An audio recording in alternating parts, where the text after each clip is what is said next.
Damos início ao nosso programa Anatomia do Poder, programa que tem a preocupação de levar a todos os brasileiros de todos os estados do Brasil como é o poder público e privado por dentro e por fora. E a melhor forma de fazê-lo é conversando com aqueles que, de alguma forma, na sua área de atuação, exercem o poder, para conhecer a pessoa, para conhecer aquele que está exercendo. Hoje eu tenho um grande privilégio de ter um querido amigo, um amigo que eu diria de família, porque não da minha família, mas da família da minha mulher, que a família do meu entrevistado e a família da minha mulher viveram muitos anos na mesma cidade e são da mesma cidade. De tal maneira que tenho o privilégio de ter como convidado o general de Exército João Camilo Pires de Campos, que hoje comanda a região militar do Sudeste e foi comandante, quando general de brigada, da Escola de Comando de Estado-Maior do Exército, a quem eu estou vinculado há 25 anos como professor, que eles tiveram, inclusive, a delicadeza de me darem o título de professor emérito da Escola de Comando de Estado-Maior do Exército. Meu caro general João Camilo, é um grande privilégio tê-lo aqui. E eu gostaria, para que se conhecesse um pouco esta função importante do Exército, porque o Exército brasileiro hoje tem uma função de integração interior nacional, além da defesa, que é importante, mas nós não temos praticamente inimigos externos, de integração que faz no Brasil, principalmente na Amazônia, naqueles lugares onde os poderes não chegam e quem exerce esse poder, o poder de integração Exército. Gostaria que falasse um pouco sobre o nosso Exército, que nos honra muito e eu me sinto muito à vontade, porque como professor da Escola do Comando de Estado-Maior do Exército há 25 anos, eu me sinto uma espécie de militar ad hoc. Sem dúvida, professora. Inicialmente, eu quero registrar que o privilégio em estar com o senhor é meu. O senhor é professor emérito da escola de mais alto nível que o Exército tem, que o nosso Exército tem. A Escola de Comando do Estado-Maior do Exército, e que isso nos dá uma alegria imensa em reencontrá-lo aqui em São Paulo. Nos encontramos naquela escola uns anos atrás, e depois eu percorri um trajeto de minha vida, e a partir do dia 24 de abril, graças à minha promoção ao último posto, eu assumi o Comando Militar do Sudeste, que é o comando que envolve todo o estado de São Paulo. Há 2 anos eu já estava em São Paulo, comandava a região militar. Mas o senhor falou sobre o nosso Exército, sobre a integração nacional.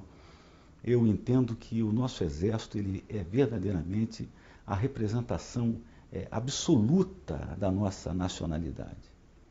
Nós temos 8 comandos militares de área, que vai da Amazônia, do Norte, Nordeste, Planalto, Leste, Sudeste, Sul, Oeste, e com praticamente 600 unidades, ou seja, organizações militares, nós estamos espalhados por todo o território nacional. Veja o senhor que da Amazônia até o Sul, o nosso Exército está verdadeiramente representado. E nos últimos anos, inclusive, grande parte de nossas tropas, tropas do Rio de Janeiro e do Rio Grande do Sul, foram deslocadas para a Amazônia, para que a nossa presença estivesse verdadeiramente mais efetivada naquela área, que é a área de maior prioridade para o Exército Brasileiro hoje. Ou seja, estamos em todo o território, formando jovens. O efetivo do Exército não é um efetivo grande para os nossos 8,5 milhões de quilômetros quadrados, é efetivo contando a tropa temporária, a tropa dos recrutas, em torno de 200 mil homens, mas estamos em todos os locais. Ou seja, então hoje, nesse Brasil, o senhor tem a certeza que o nosso pavilhão nacional, às 8 horas da manhã, esteve sendo hasteados do litoral do Atlântico até as barrancas de Tabatinga, naqueles nossos velhos fortes, de norte a sul. Seja, e com hospitais, os senhores, por exemplo, Amazônia, os senhores são que tem nessas regiões fronteiriças os hospitais do Exército. Sem dúvida, atende todo mundo, sem dúvida. toda a população. Na semana passada, nós estávamos tratando aqui em São Paulo uma visita do Departamento Geral do Pessoal e fomos ao nosso Dante Pazanese, que tem recursos fantásticos de medicina à distância, de eletrocardiograma à distância, inclusive, e para justamente melhorarmos as condições dos hospitais da fronteira. Ou seja, então nós temos o Hospital de Tabatinga, que atende a todos, Todo mundo. a todos, atende indígenas, temos o Hospital de São Gabriel da Cachoeira, assim por diante, em Boa Vista, ou seja, em Porto Velho, ou seja, então os nossos hospitais se fazem presentes para atender não só os militares, como as famílias que lá estão. Aliás, senhores telespectadores, algo que me impressiona no Exército Brasileiro, e nas Forças Armadas em geral, mas a minha vinculação é mais com o Exército, todos os generais do Brasil, todos, eles passam por um curso que chama CPAEX na Escola de Comando de Estado-Maior do Exército, mas é um curso para conhecer toda a problemática política, econômica, jurídica do Brasil e internacional. Durante um ano ficam estudando exclusivamente o que representa a realidade brasileira e mundial. Não é apenas dedicado às ciências militares. Esse curso é dedicado a conhecer outros problemas que não vinculados às ciências militares. O que representa que quando dos coronéis que fazem o curso saem aqueles que serão generais, começando com o general de brigada, eles têm uma visão do Brasil que raramente um político tem. Porque quase sempre os políticos têm visões parciais da sua região. O que vale dizer, são hoje os mais preparados para conhecerem a realidade brasileira e poderem as autoridades civis brasileiras darem uma efetiva colaboração. Como eu sou professor da escola há 25 anos, eu tenho uma profunda admiração em todos os ambientes universitários onde vou, nas conferências que faço questão de realçar a importância da Escola de Comando de Estado-Maior do Exército e falo menos sobre a Escola de Guerra Naval e a Escola da Aeronáutica, porque uma ou outra vez eu vou dar palestras nessas instituições. Então, esta perspectiva, que raro o brasileiro conhece, do papel de integração do Exército Brasileiro de um lado e da preparação dos generais brasileiros, depois de terem feito essa verdadeira escola de nacionalidade e escola de realidade brasileira e internacional, é algo que pouco brasileiro conhece. Então, quando se tem, não, militar só conhece o problema militar, não é verdade. As Forças Armadas Brasileiras e a Escola de Comando de Estado-Maior do Exército, ela tem servido de modelo para muitas escolas militares da América Latina. Quer dizer, nós temos um modelo próprio.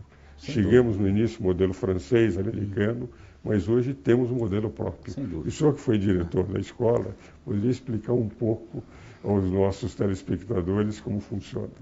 Interessante a colocação do senhor quando falou que o nosso Exército procura preparar os seus oficiais grandemente. É uma absoluta verdade isso. E há dois aspectos que precisam ser citados. Veja o senhor, como o senhor disse na sua introdução, que o senhor tem aqui um general do interior de São Paulo, da mesma terra da senhora, sua esposa. Eu prestei um concurso público para entrar no Exército, fiz a minha inscrição em 1969 e entrei em 70. Fiz os 3 primeiros anos em Campinas e depois eu nunca mais voltei para o estado de São Paulo.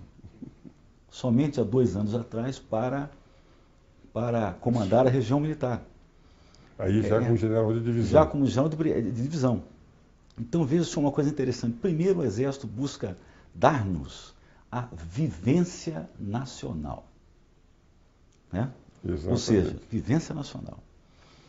E paralelo a isso, ele nos coloca em alguns cursos que são obrigatórios para aqueles que querem prosperar na sua profissão. Após a graduação, há um curso obrigatório que é a nossa Escola de Aperfeiçoamento de Oficiais, que foca a melhorar todo aquele condicionamento que o jovem tenente não tinha no que tange às outras armas, aos outros serviços. Depois há um curso que, para aqueles que querem prosseguir, tem que passar, que é o curso da Escola de Comando do Estado-Maior do Exército, escola a qual tenho a honra de tê-lo como professor. Muito bem, a Escola de Comando do Estado-Maior é a nossa escola da pós-graduação. Ali dentro da lei do ensino militar, ali ocorrem os nossos cursos de mestrado e doutorado. Mas também tem um curso que equivale ao pós-doutorado, que é, como o senhor disse, CPEAEX, que é Curso de Política, Estratégia e Alta Administração do Exército. Então, nesse curso nós já fazemos durante um ano. Veja que o curso estadual foram 2 anos. O curso do CPEAEX, 1 ano.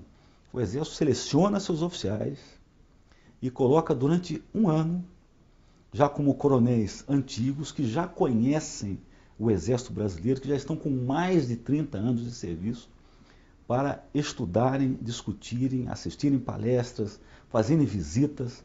E nesse curso nós trabalhamos sempre considerando muito os campos do poder.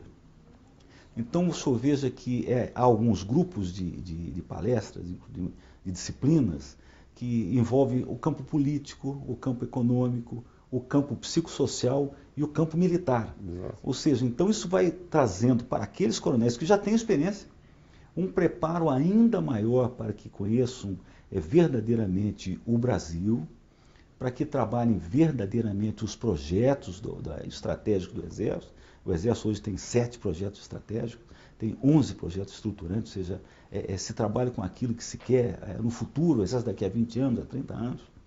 E essa escolha é a base de tudo. E normalmente, aqueles que fazem esse curso são aqueles que irão ascender ao posto de generais. Não, é algo admirável. Eu tenho uma admiração profunda e me sinto profundamente honrado também de ser professor da escola. O tempo é um grande inimigo no nosso programa, general. Temos que ir agora aos nossos intervalos e aos nossos comerciais.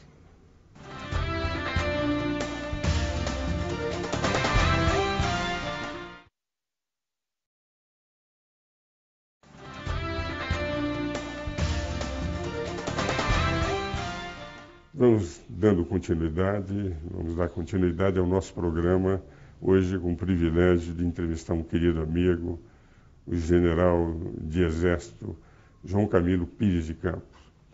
E quando falamos em Pires de Campos, nós estamos vinculados à história daquele Estado e daqueles bandeirantes que deram a dimensão atual do Brasil.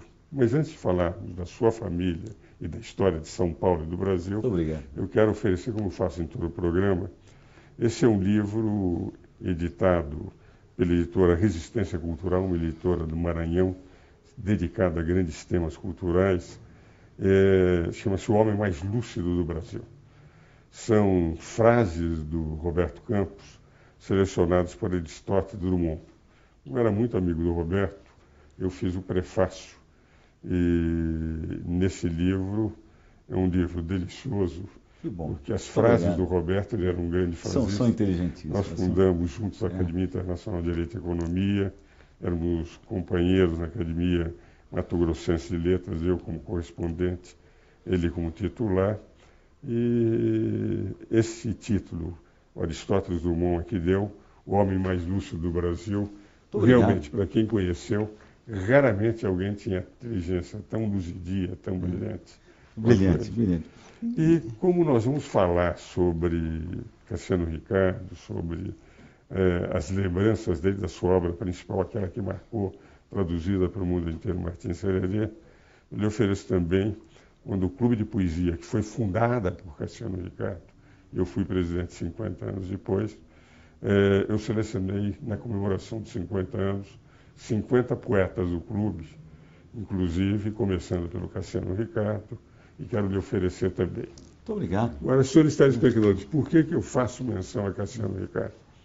Porque a história de São Paulo, na famosa guerra entre Pires e Camargos, que foi aquela no seiscentismo Bandeirantes, e quase no final do bandeirismo, porque termina praticamente com a Batalha de Mororé, a família do general João Camilo é uma das protagonistas da história.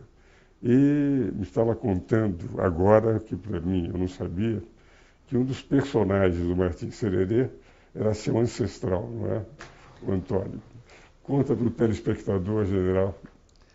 Com muita satisfação que eu digo, voltei a São Paulo, em que pese de nunca ter morado aqui. Voltei por quê? Eu voltei na história dos velhos Pires de Campos, dos Pires, dos Camargo. Veja o senhor, uma família que chegou aqui em 1600 e aqui produziu pessoas brilhantes. Na primeira geração de Felipe, os seus filhos, dois deles são fáceis de serem. Então, eu vou citar três deles. O primeiro deles que eu cito foi Manuel de Campos Bicudo, que será pai de Antônio Pires de Campos, né? O segundo é Nuno Pires de Campos, que vai gerar uma família que mais tarde vai ter aqui em São Paulo o coronel Bento Pires de Campos, que terá como filho o doutor Ovídio Pires de Campos. E uma das irmãs dele chama-se Isabel. É na raiz de Isabel que eu estou, né? Ou seja, então foi com muita alegria ter reencontrado essa história aqui e ter reencontrado a história de Antônio Pires de Campos, que foi o bandeirante que, menino ainda, seguiu seu pai nas dezenas de entradas para o sul e duas delas para o oeste. E esse episódio todo, como o senhor disse, já no final do bandeirismo, mas na fase importantíssima do bandeirismo, que foi exatamente quando era presidente da província de São Paulo, Rodrigo César de Menezes, ou seja, 1711 a 1718, quando Antônio vai às minas de Cuiabá, né? E se torna o precursor de Pascoal Moreira Cabral. Por que isso foi importante? As minas do Cuiabá, elas trouxeram mais ouro para o Império do que praticamente as minas de Minas, que já estavam diminuindo a produção. E tudo isso faz com que São Paulo tenha crescido naquela época. Ou seja, a importância de São Paulo, conta um livro de Washington Luiz, que fala sobre o governo de Rodrigo César de Menezes, que exatamente aquelas barrancas de Porto Feliz, de onde eles saíram, tinha uma aglomeração tão grande de pessoas que partiam para o oeste. Veja só coisa interessante. Talvez a região de Itu, Porto Feliz, à época, fosse até maior do que era São Paulo, né? Então eu fiquei muito feliz de ter encontrado essa história, ter encontrado pessoas que a conhecem, ter encontrado Dr. Paulo Bonfim, ter conversado sobre Martim Sererê, de Cassiano Ricardo, que é o escritor dos paulistas, é o escritor de São Paulo. Ali, Cassiano Ricardo fala dos 6 gigantes, cada um tem um poema belíssimo. A Antônio Pires de Campos cabe o gigante número 5. Então veja que honra para todos nós. E falando em Paulo Bonfim, eu me lembro, nesse último livro dele, excepcional, Os Janeiros do Meu São Paulo, há um poema que ele fala: o que seria do Brasil sem Santana do Parnaíba? Aí eu li o poema e fiquei refletindo, disse o seguinte: o que seria do Brasil sem os gigantes? Isso é verdade. Sem os gigantes. Eu diria, nessa historiazinha de São Paulo que eu escrevi, que eu já lhe tinha oferecido, que eu tinha 17 anos, e ganhei, apesar de ser colegial, o segundo prêmio universitário na ocasião, me interessou muito o fenômeno do bandeirismo. Porque, de rigor, quando São Paulo perde a batalha para Cana, para Pernambuco, isso leva São Paulo a não ter recurso, historiadores dizem que o bandeirismo de apresamento para mandar índios para os engenhos do norte era a forma de combater, do remédio para as misérias, para pouco dinheiro que tinham os paulistanos, que nos levou ao bandeirismo. Mas esse bandeirismo do ouro, depois do bandeirismo de pastoreio, é graças aos paulistas, entende? Como os seus ancestrais, é que nós temos a dimensão que temos hoje. O Tratado das Tordesilhas, o Brasil seria 2/3 do que é. Se não fosse os bandeirantes terem levado o Brasil até as fronteiras em que temos, e depois um outro paulista, Alexandre de Gusmão, no Tratado de Madrid, em 1750, garantido, entende, as novas terras conquistadas, o Brasil teria 2/3 do que tem. Então foram os seus ancestrais e outros bandeirantes que deram ao Brasil essa dimensão. E Paulo Bonfim, que é meu confrade, meu amigo, tenho livros prefaciados por ele, organizamos, quando eu fui presidente da Academia Paulista de Letras, livros como, por exemplo, A Cultura Paulista, em que todos os acadêmicos escreveram. Paulo Bonfim descende diretamente de João Bartira Ramalho, de Bartira e João Ramalho. Os dois são até quando disseram as terras indígenas, sou contra a interpretação que o Supremo deu, ele deu uma extensão territorial muito maior do que a Constituição realmente tinha dado aos indígenas. Eu tenho me colocado contra, e tenho continuado a dizer que o Supremo está equivocado, apesar de só ter amigos dentro do Supremo Tribunal Federal. Na verdade, eu disse, olha, você teria que ter o estado de São Paulo inteiro, porque você é descendente direto de Bartira e de João Ramalho. Sendo descendente direto, essas terras que estão aqui são todas suas, não? Pela interpretação do Supremo. Verdadeiramente. Mas é espetacular, sobre o senhor fala em Bartira, João Ramalho, da nascente Santo André da Borda do Campo. Santo André da Borda do Campo, que aliás, na época, deu origem a São Paulo. Santo André, São Bernardo, né? Porque na prática o Planalto só se realiza no dia 25 de janeiro de 1554, com aquela missa, e em 1560 quase desaparece na Guerra dos Tamoios, quando João Ramalho consegue, aí a figura da Anchieta, para conseguir a paz mais tarde. E nós tivemos batalhas assim tremendas para se manter em diversas cidades de São Paulo. E a sua descendência direta, né, dos Pires e dos Camargos, que aliás foram grandes bandeirantes, que entretanto tiveram uma guerra interna em São Paulo. Né? É interessante que no governo de Rodrigo César de Menezes há necessidade de um armistício entre as duas famílias. Duas famílias. A história delas é cruenta na época. Foram anos. Com contendas na Praça da Sé, na velha Praça da Sé, com contendas aonde hoje é a região da Alfredo Pujol, em Santana, onde está o nosso Centro de Preparação de Oficiais da Reserva. Ou seja, depois eles se deslocam para Santana do Parnaíba, Araçariguama, Itu, viverão em Itu grandemente, depois Capivari, onde meu pai nasce, meu avô nasce, meu bisavô nasce. E veja que curioso, o meu avô é João de Campos Camargo, origem das duas famílias. Pelearam tanto e depois se uniram. General, para mim foi um privilégio enorme tê-lo aqui conosco no nosso programa.